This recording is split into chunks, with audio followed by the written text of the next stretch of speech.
dalam belajar agama Islam, Raden Kian Santang kembali ke Pajajaran guna membujuk ayahnya untuk juga memeluk agama Islam.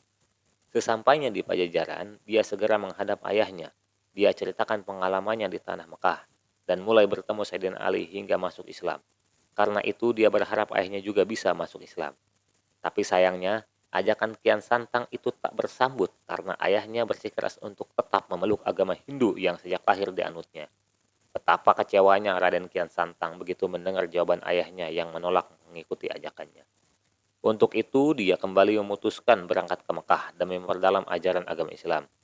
Dengan harapan seiring makin pintarnya dia menguasai ilmu agama Islam, dia akan berdakwah dan berharap akhirnya akan terbujuk dengan ajakannya. Setelah 7 tahun bermukim di Mekah, Kian Santang pun kembali ke Pajajaran untuk mencoba mengislamkan ayahandanya. Mendengar Kian Santang kembali, Prabu Siliwangi yang tetap pada pendiriannya untuk tetap memeluk agama Hindu merasa gusar. Maka dari itu, ketika Kian Santang dalam perjalanan menuju istana, dengan kesaktiannya, Prabu Siliwangi menyulap keraton Pajajaran menjadi hutan rimba. Bukan main kagetnya Kian Santang setelah sampai di wilayah keraton Pajajaran tidak mendapati keraton itu dan yang terlihat malah hutan belantara. Padahal dia yakin dan tidak mungkin keliru. Di sanalah keraton Pajajaran berdiri.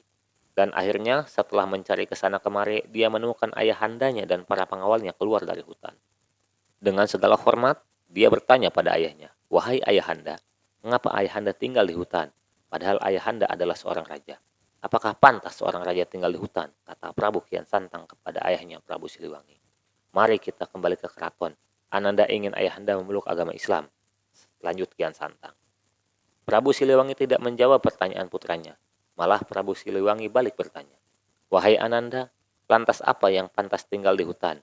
"Yang pantas tinggal di hutan adalah harimau," kata Kian Santang.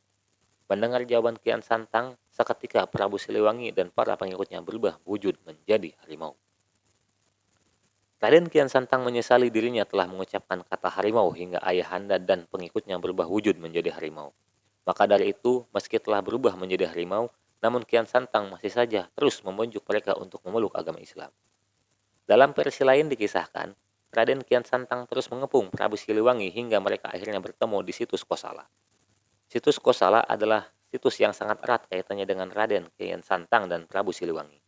Raden Kian Santang yang menurut berbagai versi banyak memiliki julukan nama seperti Pangeran Walang Sungsang, Sunan Rohmat, Sunan Godog, Isamadullah, Abdullah Imam, atau Pangeran Cakrabuana, atau Hurang Sasakan, atau Sri Mangana, atau Gagak Lumayung, atau Maulana Ifdil Hanafi, atau Haji Tan Eng Hot. Situs Kosala dipercaya merupakan asal muasal Gelemeng Hideng. Gelemeng Hideng merupakan saksi sejarah dan simbol perjalanan Raden Kian Santang ketika mengajar ayahnya Prabu Siliwangi untuk diajak memeluk agama Islam. Waktu itu, keyakinan ayahandanya yakni Prabu Siliwangi masih memeluk agama Hindu Sangyang. Raden Kian Santang menemukan ayahandanya dan para pengawalnya keluar dari hutan. Terjadilah aksi kejar-kejaran antara seorang anak dan ayah. Konon, dalam proses pengajaran itu, masing-masing antara Prabu Siliwangi dan Raden Kian Santang menggunakan ilmu nurus bumi, yaitu berlari di bawah tanah. Aksi kejar-kejaran itu berlangsung bertahun-tahun hingga akhirnya mereka dipertemukan tanpa sengaja di sebuah hutan bambu di daerah situs Kosala, Lebak Sangka.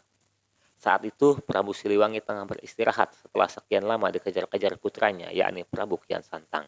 Sedangkan Raden Kian Santang saat itu tengah berniat merencanakan penyebaran agama Islam di daerah tersebut.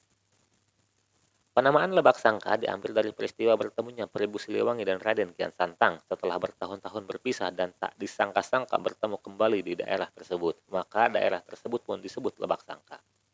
Akhirnya daerah itu pun disebut Lebak Sangka. Konon sampai sekarang di situs Kosala masih terdapat tempat singgah Prabu Siliwangi atau petilasan berupa altar mirip sebuah singgasana yang dikenal dengan altar Parung Kujang atau altar singgasana Prabu Siliwangi. Di tempat itulah mereka tidak sengaja bertemu dan bertarung mengadu kesaktian.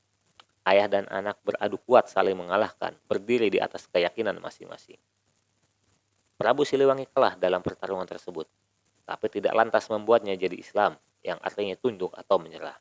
Lalu Prabu Siliwangi pun berkata kepada Kian Santang, "Coba kau pegang ujung kayu ini anakku, dan aku megang ujung kayu yang lainnya." Makna perkataan Prabu Siliwangi tersebut artinya, saling memegang ujung ranting kayu merupakan simbol bahwa dua ujung tak akan pernah bertemu. Dua keyakinan antara keyakinan dirinya dan keyakinan anaknya Raden Kian Santang.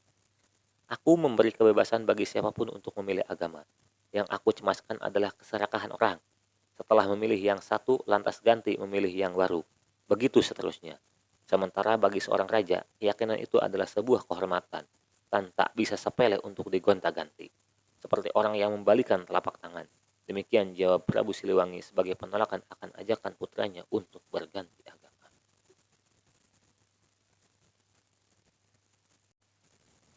Demikian kisah perjalanan keislaman Raden Kian Santang dan juga kisah dikepungnya Prabu Siliwangi oleh Raden Kian Santang hingga ke situs Kosala. Benar atau tidaknya kisah tersebut wallahu a'lam. Kisah ini pun saya ambil dari berbagai sumber.